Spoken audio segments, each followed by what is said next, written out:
Welcome, Lowco Wrestling fans of combat sports. Welcome to the greatest show on the I don't know on the this On the topic coast. in the Low The greatest Country show at on the least. coast. Yeah. The greatest show on the coast. There we go. I didn't know where I was going with that. This is the Lowco Grind. I'm Justin Jarrett, joined by George Dixon, talking wrestling in the Loco, and great time of year for our favorite sport, Coach. I still call you Coach. I know you're a ref now, but you're once a coach, always a coach, and you're still a coach too at McCracken. So if the shoe fits, right? But great time of year. We got a huge haul of kids going from the Loco to the state championships next weekend for high school league. 24 Loco qualifiers this weekend. That's just the boys. We also had 7 girls qualify a couple of weeks ago, so a total of 31 going. Plus, we just brought home a haul from the SCISA state championships. JP2 got 8 medals. Patrick Henry's Luke Sobey, a state champ as a freshman in that program's first year. And then Thomas Hayward and Carleton Prep all also had a placer each. So just a terrific year for wrestling in the Low Country. And we're kind of coming to the end of this high school season. But, you know, the grind rolls on for a lot of these kids who continue to wrestle for Reverence and the Hangar. Reverence Wrestling Club, of course, our presenting sponsor for this show, made it happen, made it possible.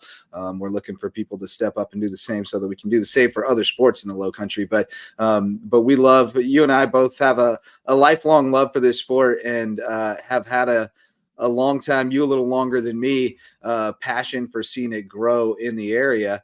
Coach Powell saying he didn't get the link, but I've sent it to him twice now, and via email. So I'm not sure what's going on there. But we'll try that again. But no, just I would like you to reflect a little bit. You've been in it longer than I have, even the Loco wrestling scene. But this feels like a high water mark. Oh, absolutely. The numbers in the youth groups, the clubs, middle schools, it's all growing. It's been a joy for me to see it because, as you say, I've been here a while. I've been dealing with and doing this for a long time. Back in the 90s, I started a middle school thing over at Hilton Head Middle, and I had a freestyle club that I did in the spring. And so, to do it right, it was for me, a winter and spring, early summer type, endeavor. So, then in the fall, I was doing football. And yeah, busy time for me. But um, those were some of the roots that got it started. And then you had Bill Demude, you had Nate Day. Those guys were rolling it over in Beaufort, and they were yeah. God bless and rest in peace, Nate. Um, they were working out at the not the Boys and Girls Club, at the oh yeah, at the Y. They had at the Y. They were going over there and working the kids and bringing it up that way. But middle school really hasn't taken off until fairly recently, where a lot of the kids have it, or the schools have it for the kids. We had an in service at May River on Thursday and Friday. Carlos Cave, the district AD, was over there, and he and I had a brief conversation about where we're looking for this to go, to make sure we can, for next season, get coaches in place. We're going to try to do not only a duels situation for the teams, for those top 4 teams, as we did this year, but to also late in the season have an individual tournament to kind of match what was done, or what is done at the South Carolina High School League level and the SCISA level at the end of the season, where schools like Ladies Island, who only had a handful of kids, they have an opportunity for those kids to be showcased at the end, where instead of just a team effort, where Hilton Head and River Ridge, McCracken, and Robert Smalls had their opportunity late in the season Right. to be in the duals championship and playoff. Next year, we're also going to do something late for that. So Yeah, outstanding. Yeah, that's what Hagen just said in the chat. That, that, But for that last week of the season, where we're doing that. Yeah, you guys will have a new gym, and that will definitely. I'm looking forward for that for you guys because I know you and I had talked about you hosting some tournaments and trying to blow your program up a little bit by getting your we'll host on. get Hagen in here to talk about that. Let's bring in Hulk Hagen, Alex Hagen from Bridges Prep, because he's talking to us in the private chat over here. He's talking to us in the private chat. So you guys are having a conversation that the people are not Nobody else is privy to seeing. half That's of right. it. Yeah, but honestly, yeah, you guys are into it. I didn't know about the regional like middle school thing because I thought in like the rules like from the AD notebook it like there's not supposed to be any tournaments after Carolina Invitational, and then like I'm seeing stuff on like South Carolina High School League's Facebook page.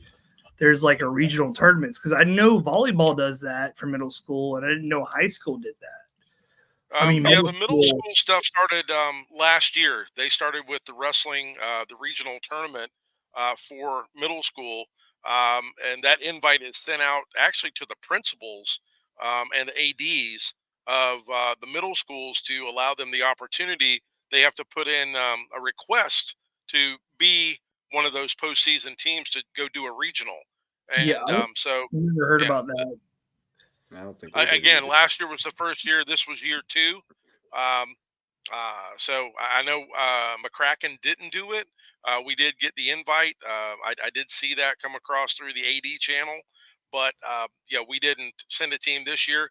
Last year, we actually had signed up to do it, and we had bus issues the morning of. So we weren't able to go. We were dead in the water. Transportation with Beaufort County sometime is a crapshoot, and last year we crapped out on it. So, well, I mean, was it Chesney and North Central were the only 2 locations, correct? Yeah. Yes, there were only 2 locations for that. Same last year. There were only a couple of locations. Well, I mean, if we could host it down here in the Low Country, we could get a lot of schools. I mean, there's a lot of middle school, like a lot of high schools that have like here. So, well, I would say that's a request your AD and your principal should reach out to the high school league and I would do that sooner rather than later to get that in the works to hopefully have that happen somewhere in the Low Country next year. So the Carolina Invitational, correct me if I'm wrong, is ran through South Carolina Athletic Coaches Association, whereas Regional Invitational is ran through South Carolina School League, right? Yeah, the South Carolina High School League runs the regionals. It runs the individual and duels for the end of the season, but the South Carolina Wrestling Coaches Association runs everything in Lexington with the Carolina Invitational and the qualifiers that run up to that. Okay. Yeah.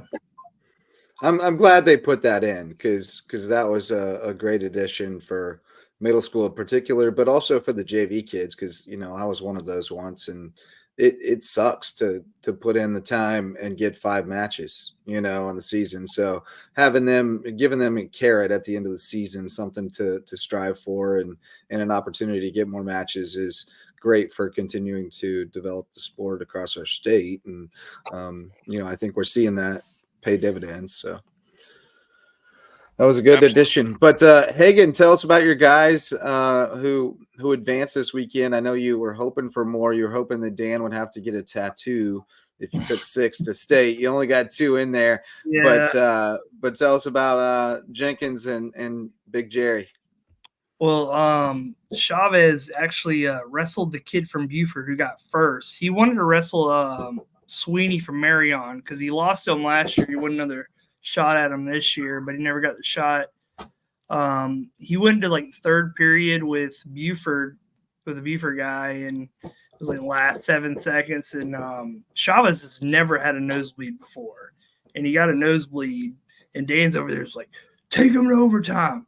Don't shoot on him. Just hand fight. Let's take it to overtime. Of course, like I blame myself because I'm the guy who taught him in practice.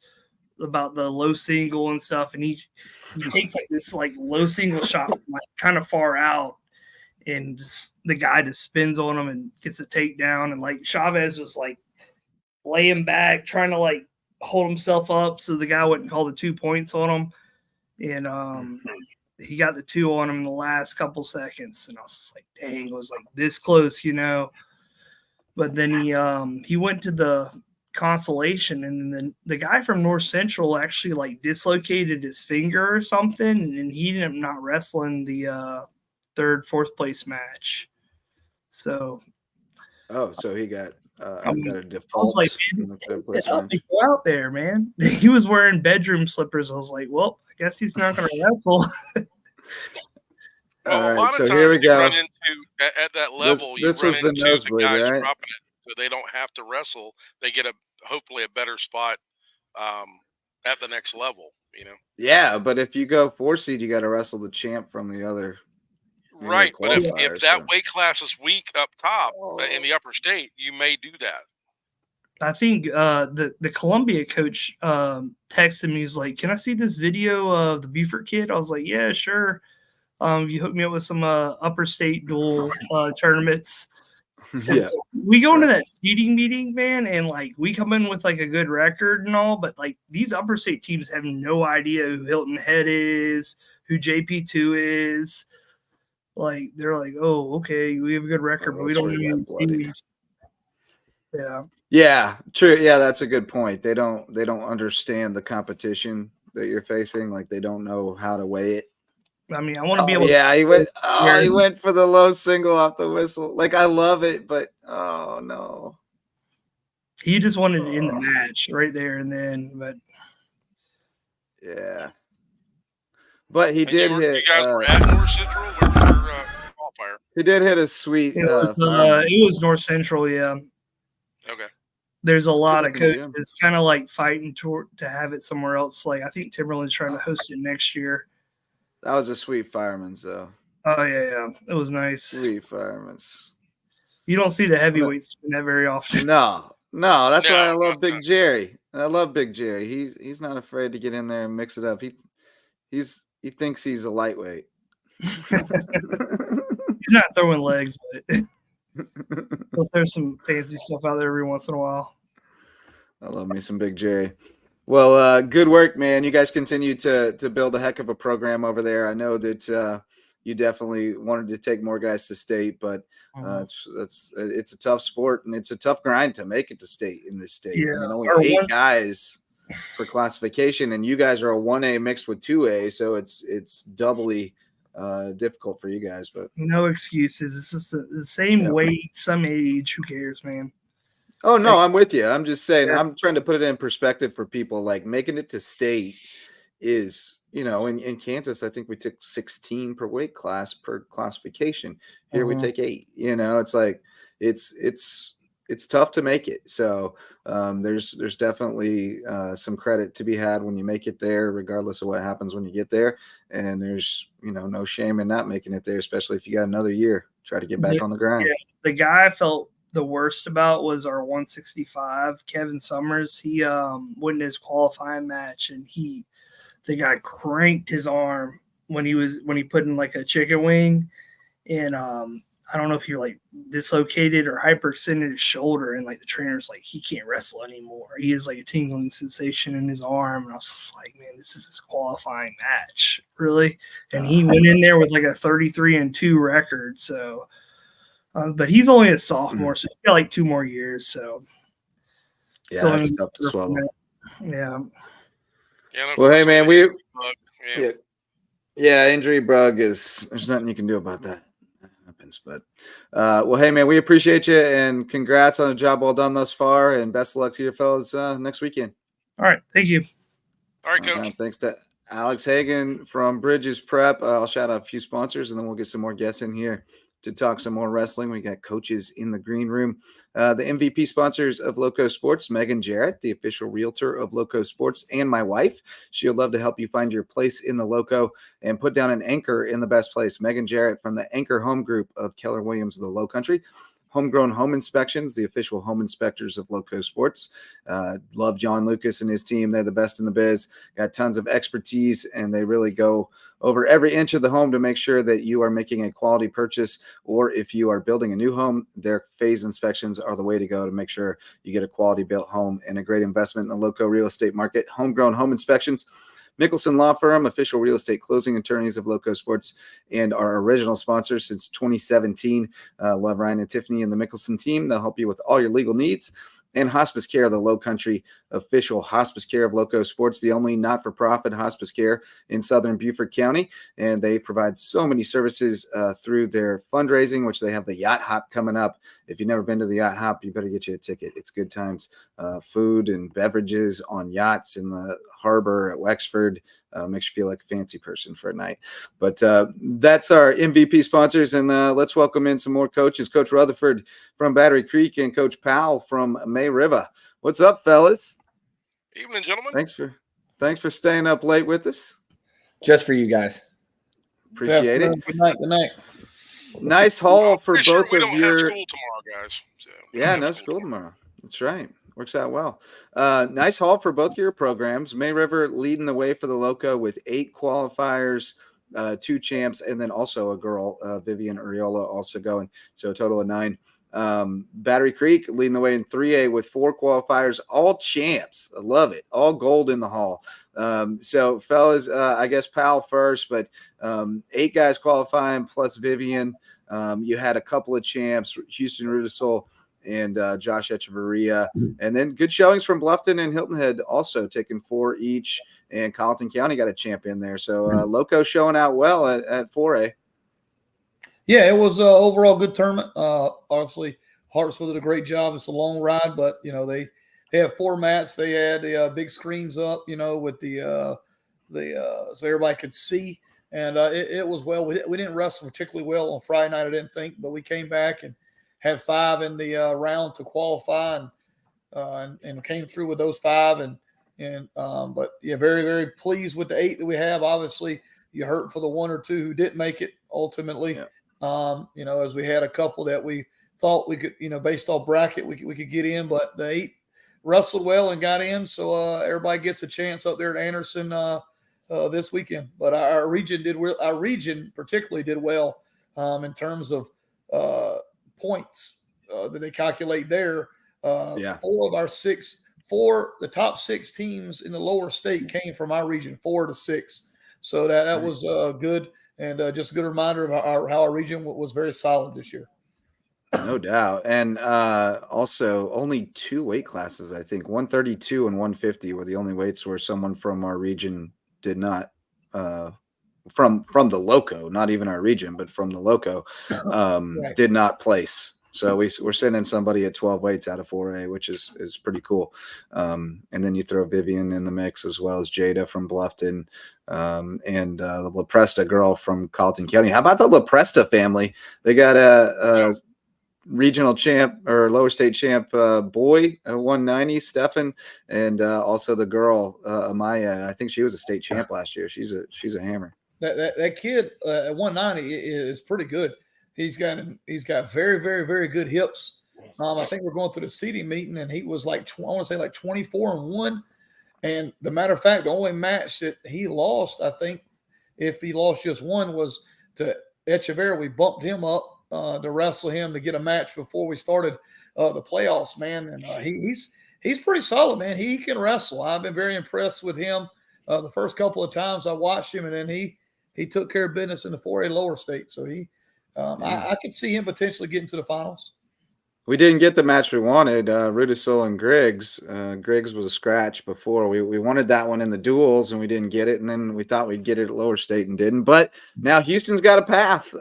He's definitely got – you can see a path to him winning a state championship as a freshman and setting himself up to potentially be a 4-timer.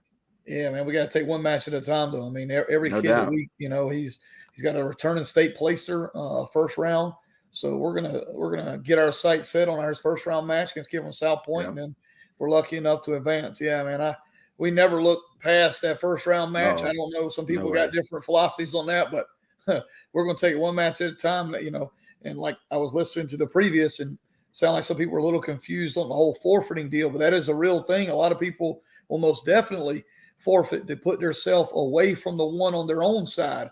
So that is not a lot of times where kids are injured. That is a strategy, and you can't just assume that kid's a fourth place kid. He's not good, because that's not how that works. So it's going to be tough. That's a good point. I hadn't thought about it from that perspective. That's a lot of trickeration goes on. That's been going on for decades. And upper and lower state where they'll play that game and, hold a guy out. So you never know what you're going to run into in that first round, because it could have been someone who, took that little step back with an injury, right. Not just to not have to see the same guy again next week, right? Or you think you have a better matchup, and right. when you get from the upper state guy, we actually had times where third and fourth place we had to flip a coin because neither guy was. They wrestling. Both wanted to forfeit. Yep. So that happens. I mean, it's shenanigans. And now with track and flow, you got live results. I mean, which is I remember back in the day, man, people would be calling, trying to find, hey, where are you at, type of deal. But with live, man, a lot of people do that strategy, and it's a bold strategy. Like I said, I'm always very leery about doing it. I don't like telling my kid, basically telling them you can't beat one kid, but some people have that strategy. And their program, it does that, and I can't fault them because it's work. But yeah, just because you're a 4 doesn't exactly mean that that you're a 4. 3A upper had 7 weight classes do that this weekend to us, because we wrestle Friday, they wrestle Saturday, and like he said, with it being on flow and track, that's the downfall of us doing it on a Friday. But I'm sitting here Saturday looking at the updates from 4A and 3A, and I look at 3A upper with 7 in the third force that are listed as M forfeit, medical forfeit. So some are legit, and we've seen it happen where some get hurt. But as a coach, we know a lot of times that M forfeit is running from number 1 on that side, and it is what it is. Yeah. Well, you had 4 champs, man. Elmer Linares won it at 126, Andrew Legree at 157, Gunnar DeGroat at 175, and Leroy Tyus at 215. So I love that all the hall was gold. But those guys have been the guys who carried you all year. I know you're hoping to get some more in there. I was hoping for Coker and a couple of those guys to sneak in Coker there, as a senior's tough. He's a little banged up and bruised, and wrestled through it, and got into a situation where we, down 1, and just guy was a tough ride on top, and we just couldn't get out. We had Christian Fest losing the blood round, who hadn't wrestled great all year, but wrestled probably the tournament of his life. And, in that last match went for it all. And then we had a sophomore in Nate Najar do the same thing, who, again, 2 guys that we didn't really expect much, but when they came in, they had the right focus and determination. And then the guys in the finals, 2 of them won it by pin. Elmer pinned his guy in typical Elmer fashion in a nice little Peterson. And then Legree won his in overtime against a very tough Patrick Gallagher, who they've gone back and forth this year. And then Gunnar won 15-2. And then Leroy Tyus pinned the number 2 in the state in the first period in about a minute. So he wrestled probably one of his best tournaments as well.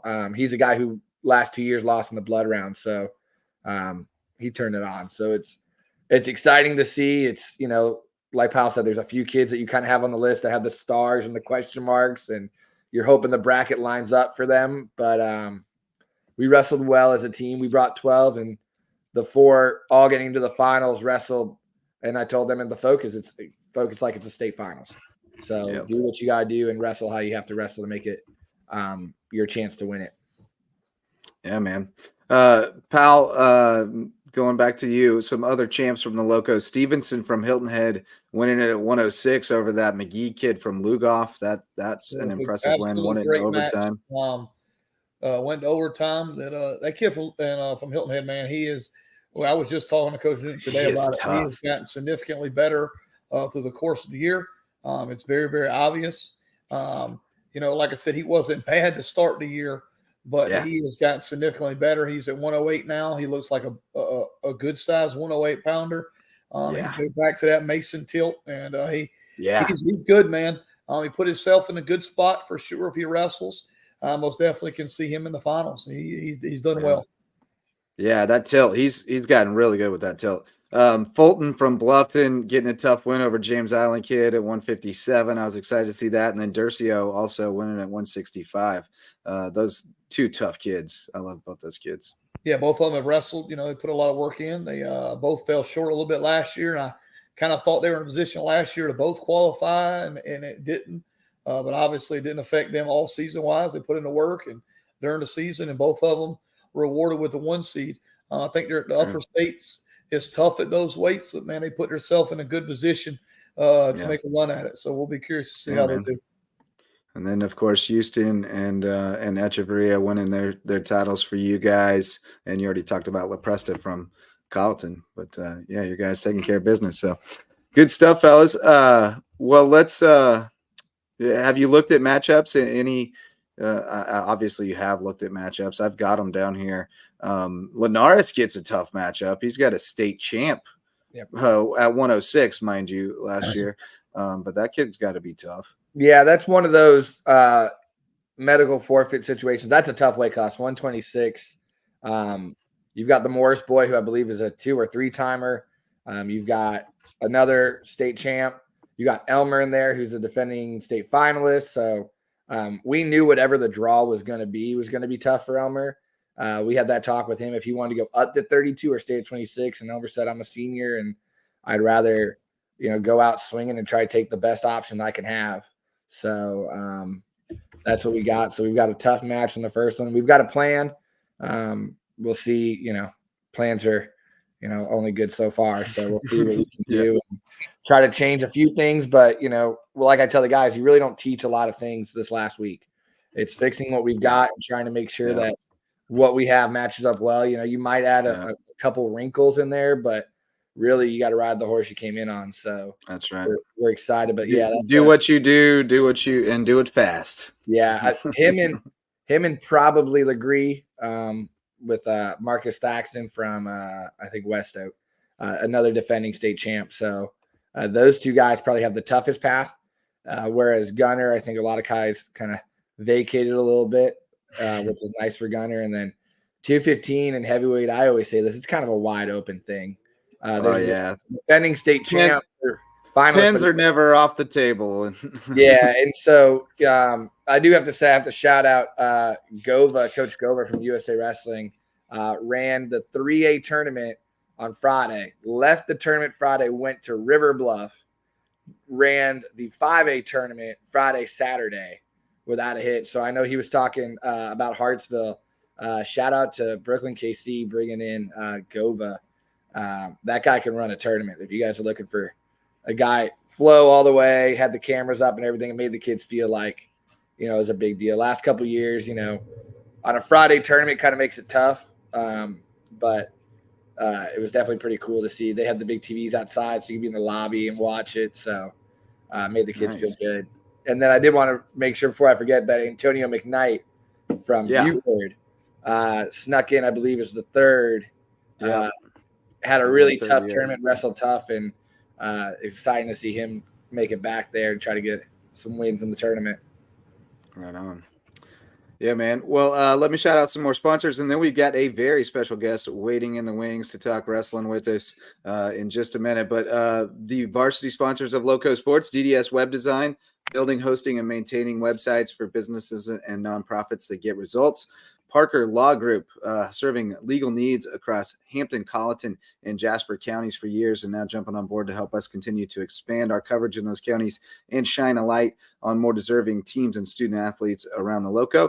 Reverence Wrestling Club, the official wrestling sponsor of Lowco Sports and the presenting sponsor of the Lowco Grind, and Dr. Ambrose Cole from Rooted Living Wellness, my favorite chiropractor, official chiropractor of Lowco Sports. And speaking of Reverence Wrestling Club, we welcome now Coach Blake Maffei, the founder of Reverence and the man who stepped up and helped us make this show happen this season. And I hope you've been happy to see us talking about wrestling every Sunday night, Coach. But you've had such a huge role in helping us continue to elevate the sport in the area. And just wanted to get your thoughts on what we were talking about a little earlier about just the sheer number of kids from the Low Country go into the state tournament this year.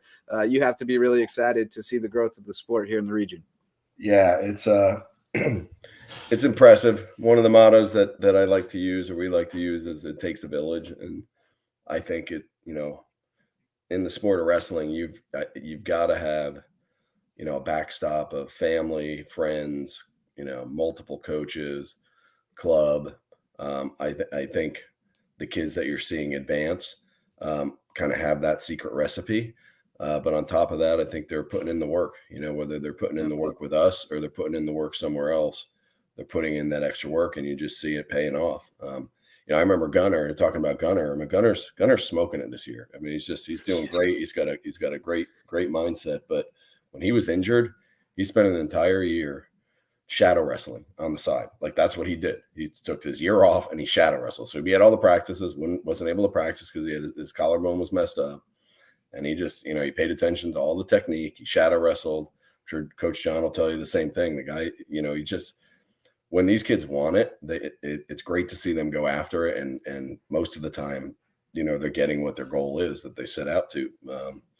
Yeah, this is awesome. I was looking at Facebook before, and I was looking at the, May River's got a ton, Bluffton's got a ton, Hilton Head's got a ton, Battery Creek's got a ton. Buford, Jake's in the building stage right now, and he's got some kids that are really, really tough guys. Bridges, over at you got JP2. JP2 had 8 guys place.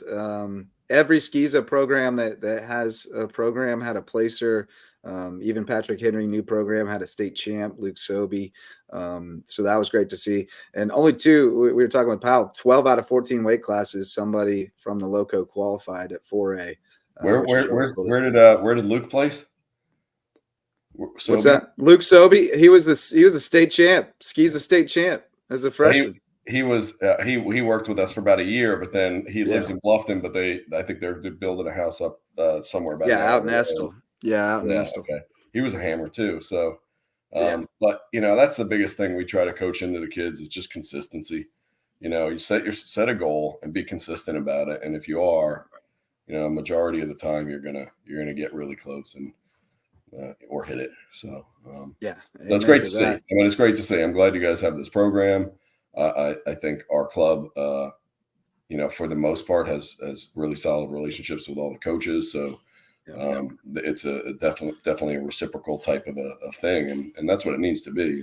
It's these guys are learning stuff from the coaches in the high school room that we're not teaching, and vice versa, because there's only so much time. And I think it's all blending together pretty well. And we're seeing it with the performances. So. We're excited about it. Honestly, we didn't expect when we sought to try to do this. We were doing it during COVID, and we were doing it Riptide with John, and he was letting us use the space because we were trying to help Gabe, and Adam Goldstein was heavily involved back then, and he's another really good coach and solid wrestler from New Jersey. We had like 8 to 10 kids in the room to start, and then all of a sudden it got up to like 15. So we're taking up half of John's space during John's classes, and we're getting away with it because we were coaching Gabe. And then finally we were like, listen, we can't do this to John anymore. So we had to go search for a space, and it was supposed to be a kind of a small space, and couldn't find anything small. We were talking about building a space, and that was going to take 2 or 3 years. So finally I took a little risk on the space we had and said, you know what, we're going to go in, let's go in. And it's worked out. And, what I'm most excited to see is the youth. We've got about 70 kids from the entire Low Country and Georgia, Savannah and Georgia area that are from age 4 all the way up through middle school that are putting in the work, and that wave of kids I think is going to be really, really cool to see what they're able to do at a local, state, and hopefully national level. So the area needed some focus, I feel like, outside of the high schools. COVID really smashed wrestling in the area, did probably across the country, right, for a period of time. But I think we're coming out strong, and hopefully really hot to have some really good things happen in the near future and definitely long term. So Yeah, just checking out the facility here for anybody who hasn't seen it. It is like as a kid who grew up wrestling, it's like a dream. Like I mean, you walk in there and you're just like, oh man, this is what I wish we had. And I think I've heard you say that before. Like you just want to provide what we wish we had. You know, you and I both come from places where we at times had to roll out the mats in the cafeteria and that kind of thing. But you have this place that for not only can you go here and train and get the mat time and all those things, but for me, it's also important that it's kind of that third place, right? Like you have home, you have school, and then what's your third place going to be? And, you know, that's where we try to get kids involved in things that keep them out of bad third places. And you've created a space there where they can go and be, and there's spaces where they can do homework and you know, hang out and lounge until their practice or after their practice. And I imagine that's kind of part of the vision, right? Oh, absolutely. Yeah. I think it's, especially this day and age, I think the more that kids can focus on something that is good for them, whatever that may be, that's really important. And it's, you know, it's kind of morphed into that and turned into that. We have a really big parents area and kind of an area where kids can hang out before their classes. Sometimes they'll come in and do strength training. And then if they have the night class, they'll have that hour and a half break where they eat some dinner, do some homework, hang out with their friends, and then come in for their session. And it's really kind of, there's a good sense of community going on there. But to your point, yeah, when I grew up, we were rolling the mats out in the middle school cafeteria. And even for a period of time, the high school, before we were able to use the auxiliary gym permanently, you know, we're saving the tape on the cafeteria trays, rolling them out. And you know, and that's great. I mean, there's something to be said about that because it, you know, it's definitely some adversity. But when you have the kids that are coming from the schools and then they come into a place like this and see that, oh, okay, there really is a lot of support behind the sport. As like a kid from South Carolina, if they go out to the Olympic Training Center and they see what that looks like out there, it really sets the stage. Like, oh, this is, you know, there's a lot to this, right? There's a lot more than what I'm used to, and that's kind of what we're trying to provide. And you know, one of my big thoughts and strategies is we want to make it a place where coaches, parents, and kids want to be. And if you do that, if they want to be there, just, you know, and you start that with the facility and the environment and keeping it clean and keeping it fun. If you do that, that's half the battle. You know, once they're in the room, you know, they're getting their work done, they're having fun, and people like to get, you know, the key is consistency. And I'm going to say it over and over again, but if they consistently come in for a month, they're going to want to come back in more because they're seeing how they're getting better, right? They're seeing it out on the mat. They're seeing it they're seeing it in practices. They're seeing it in competitions. And it kind of, you know, it creates a domino effect of success. And so I think part of that secret is just, you know, making a place where people want to be, get them in there, you keep them in there a couple months, and they get to see their success, and it makes the sport a little bit easier because it is. Yep. I mean, I'd argue it's the hardest sport on the planet. You know, other people may argue something else, but you know, if you box, you're not boxing 200 matches a year, right? Or you're not doing or 50 matches a year, 200 in 4 years. Like some of these high school kids are 100 for Division I. It's just, you got a competition all the time, and that's what sets it apart with the weight cut. So you've got to keep it balanced, I think. And I always say it's a marathon, not a sprint. So these kids that are 5, 6, 7 coming in there, we got to keep it fun. So. Yes, sir. Absolutely. You guys have any questions for Coach Blake from Reverence Wrestling Club? Well, I just want to, you know, kind of piggyback and say thank you for being there, giving the kids a place, giving them the opportunity. You know, Coach Lons was on from JP2 a couple weeks ago. He had kids now buying in because of the success. And as you say, you know, the success breeds success. And so they've seen the outcome of the work put in. And so they've got several kids buying in, and one of them, by the way, not to interrupt you, but Daniel Snyder, their 132-pounder. Lons couldn't join us tonight, but wanted to alert us that Snyder went down to the national prep qualifier in Orlando and placed third. So he qualified national prep championship, and he's going up there to Pennsylvania. So that's awesome. And he was there today too, practicing. So we had Daniel. There's 3 or 4 JP guys coming now pretty regularly as of about a week ago, and that's good to see because the kids that are in the room need to get other looks and feels, and it's an iron sharpens iron situation. Today was a good one. We had Houston there, we had Gianni there, we had a kid Sam Chericello there, if you know him. We had the JP guys, we had a bunch of Coach Powell's guys in, and it was just that's the kind of thing I'm trying to really spark, is if we can get a number, whatever, 3 to 7 wrestlers from each school that consistently come. These guys aren't even seeing each other that much throughout the season either. I know there's the worry of, we're going to see each other, but a lot of them, guys come down from Charleston or in different divisions, different weights, and they're all making each other better. And it's just really cool to see. So, it's good to see the JP guys getting in. We've got some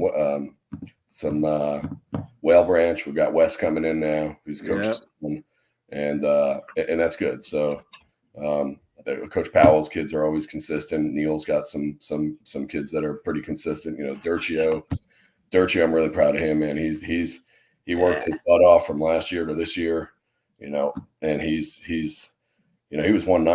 was weighing 195 last year. He's now, through a very healthy natural diet, got himself down to his weight. He's ripped. He looks where he should be roughly, and he's just worked his butt off. And to see him get that kind of success yesterday is really, really cool, because at the end of the day, we provide the place. They got to put their, that's right. They got to put the work in. And it was really, you can lead a horse to water.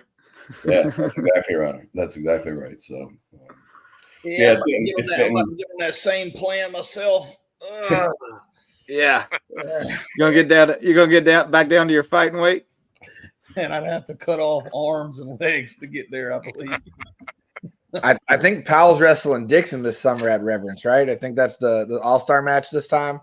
Yeah, I think we were talking about we're going to go in and see Shappy and get on his training regimen. We're going to visit with him. Yeah, I literally was just texting George and said, George, you look good, man. He said the camera takes off 10 pounds, and we're talking about diet, and then you start talking about that. So, yeah, the feature match, me and George, will last about 12 seconds.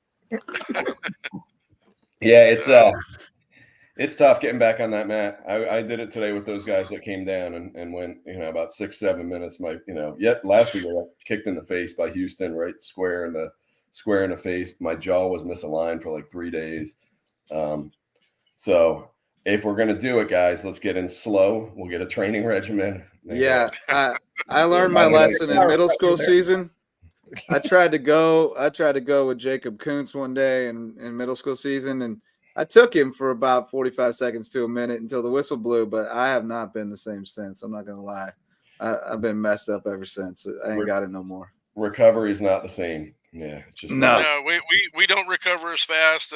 We aren't that young, man that we used to be, the wild and woolly, and, we don't recover like we used to, guys. Our body, what our mind wants. I do think we need to look at doing a bald and fat classic to benefit Reverence and maybe Lowco, one Lowco or something, because that would be fun. That would be fun to bring some guys out of retirement here in the Low Country. I think we could draw a lot of people from all over the country to come vacation on Hilton Head and wrestle in the Bald and Fat Classic. So I think we got to put that on the radar. I'll be happy to be the Bald and Fat ref for that. I'll get the gate money. I'll do the PA. We'll let a bunch of other suckers get out there and wrestle and raise money for us. Get the other bald and fat ones. No, good stuff. Let me shout out some sponsors real quick, guys, and then we'll bring this thing in for a landing tonight. But the Lowco Booster Club helps make all this possible. Court Lifestyle Pros, Lowco natives Daniel and Debbie Court want to help bring you home to Hilton Head Island. Revive Rehab, Women's Health and Pelvic Floor Physical Therapy. Dr. Allie and Dr. Jen, great folks. Eagle Creations, they have promotional items, custom apparel, team apparel, everything you can name. They're over on Argent Boulevard. Jay's Barbershop is the place to be in Ridgeland, whether you need a haircut or not. Barefoot Floor Care, the Low Country. Chris Odom will get your floors so clean your feet will thank you. And Prime IV Hydration and Wellness. Go see Max and the team over in Belfair Town Village and get juiced up, especially now the wrestling season's over. You can get fully hydrated again and not have to worry about not making weight. But guys, just to kind of run down again and shout out all these state qualifiers. Class 4A, Bryce Stevenson from Hilton Head was first at 106. Ryan Seaman from May River third, beating Caleb McTurnan from Bluffton in the third place match. Great job by Caleb to sneak in there too. He's had a good season. Marcus Folk from May River fourth at 113. Caden McCallum fourth at 120. Also May River. Walter Briones from May River fourth at 126. He had to battle back to get in there, huh, pal? He lost early, right?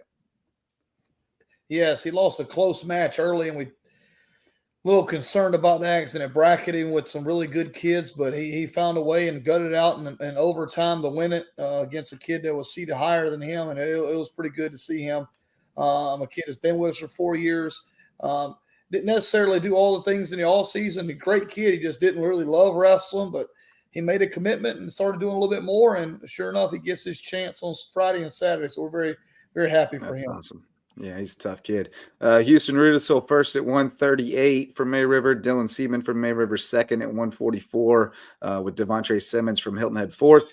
Gabe Fulton from Bluffton winning at 157, as well as teammate Oscar Durcio at 165. Josh Echeverria at 175, the champ, with Calvin Clayton from Hilton Head third. Stephen LaPresta from Colleton County won it at 190. Connor Wendell snuck in there for third. I was impressed to see that. That kid's gotten a lot better over the course of the year as well. Will Morrow from May River fourth at 215, and Big Bradley Denmark from Bluffton third at 285. He pinned the James Island kid twice. I know that Garrett kid is got to hate that because they have a good rivalry, and he got him at Shark too, I believe, is where he got him, or at Region. He gets him everywhere, and it's got to be driving that Garrett kid nuts. They got a good battle, good rivalry. Just have your number, man. So yeah. Yeah, and that Garrett kid's tough, but that kid is tough. But Brad's just got his number, and it's got to make him crazy. I love Brad, man. I love watching that kid wrestle. He's tough. Good kid. Good kid. I like that he's getting into a lot of throws and stuff, because that was my thing back in the day. I loved I love to teach throws, Jap whizzers, and lats, lat drops and stuff.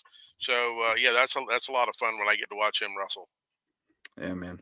3A Lower State, Elmer Linares for your guys. Creek. It's almost all Creek, Rutherford. Elmer Linares, the champ at 126. Antonio McKnight from Beaufort, third at 138. Legree, first at 157, winning in overtime. Gunnar DeGroat rolled at 175. And Leroy Tyus with the pin in the finals at 215. We talked to Coach Hagan earlier. Ali Jenkins was fourth at 175, and Jerry Chavez third at 285. Love Chavez too. He's another heavyweight who doesn't wrestle like a heavyweight. He works a lot of different stuff. We saw him do that fireman's carry that I showed earlier in the show. I love heavyweights that aren't afraid to take a shot like that. They're fun to watch. And then the girls, champs, Lower State champs, Vivian Uriola from May River at 127, and Jada Lawrence from Bluffton at 147. Rosa Olivetti from Hilton Head at 112 was third. And then the fourth place finishers, Giannini Rosario, Gigi from Whale Branch at 112, Mary Black from Whale Branch at 127, Amaya LaPresta from Colleton County at 132, and Ani Mariano from Hilton Head at 147. So whole bunch of kids going to state this weekend, in addition to all the SCISA placers last week. It's just awesome stuff. Credit to all you guys for all the work you're putting into it and helping the kids get to the next level. Appreciate y'all. Thank y'all. Good job, fellas. Good job. See y'all this weekend. All right. Well, I guess that'll do it for yes. Thanks so much for jumping on with us, Blake, and thanks so much for your sponsorship support, making it all possible. We appreciate it, and we love the opportunity to shine a light on the wrestlers in the Lowco and to bring the community together, because that's been really cool for me. I came over to the Cherto Clinic and had people from out of town even are like, hey, we watch the show all the time. It's great. So it's been awesome to kind of thread that community together and try to, make it even more tight knit. I think the show is going to kind of help build some more awareness about it. Especially, South Carolina, Georgia, Florida. I mean, we're all kind of rising for wrestling. We don't have nearly the history that the Northeast and Midwest do on it. And I think this is going to be very big for awareness and getting more kids involved and so on. And good luck to all the coaches this week with your kids, and a big week coming up. And I think you guys have a lot of hammers. So if they can put their minds to it, I think they have some success coming up this weekend. So it's really cool to see. So. Yeah, we won't do hammers of the week this week because we just read all of them. They're all hammers if they're going to state. So, but thanks again to Alex Hagan for jumping in with us, as well as Coach Rutherford and Coach Powell. Thanks so much to sorry, I got confused by the chat, but thanks so much as well to Blake Maffei from Reverence Wrestling Club for the support and for jumping on tonight to talk wrestling. Thanks to all of our sponsors at Lowco Sports and to all of you for showing up to listen or watch. We'll see you next time. Until then, go Lowco. Good luck, guys.